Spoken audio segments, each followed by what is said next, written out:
Bagyo ang pagsalakay ng mga otoridad sa ipinasarang Pogo Hub pero nag-o-operate pa pala sa Parañaque. Timbog ang higit 400 dayuhang empleyado. Nasa frontline ng balitang yan, si Camille Samonte. Lock natin ito. Boss. Migration. Sige. Diyan ka lang. Radyo mo, radyo.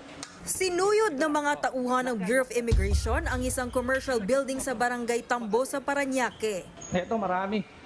Pagkapasok sa isang opisina, dito na tumambad ang mahigit 400 empleyadong foreigner at ang napakaraming computer.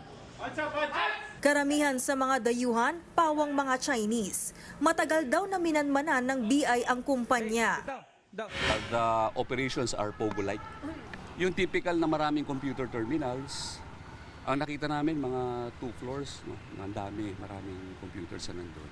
Ayon naman sa DILG, dati itong nakarehistro sa PAGCOR bilang Pogo, pero nagsara ito dahil sa Pogo ban sa Pilipinas. They supposedly shut down December 15, pero nag-resume kaagad sila right after, ng December 31. Talagang blatantly nag-operate sila ng scam hub at red-handedly nahuli sila.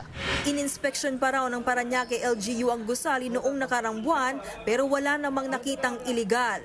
Hanggang sa minanmanan nila ito at doon na nga nabistong ang iligal na operasyon ng kumpanya.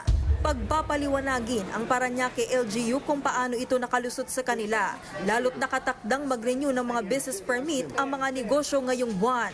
Inaresto at sinampahan naman ang reklamo ng BI ang illegal aliens dahil sa paglabag sa immigration laws. Nakadetain sila sa NCRPO habang hinihintay ang kanilang deportation.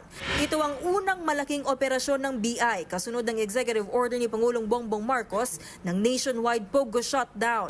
BID ang unang tumugon sa panawagan ng Pangulo na buwagin ang mga Pogo. Uobligahin naman ng DILG ang mga LGU na magsumite ng report at certification kada buwan na Pogo-free ang mga lungsod at bayan. Nagbabalita mula sa Frontline, Camille Samonte, News 5. Mga kapatid, Cheryl Cosim po, huwag maging huli at maging una sa lahat sa balitaan. Para sa tuloy-tuloy na talakayan sa Frontline, mag-follow at mag-subscribe sa social media pages ng News 5.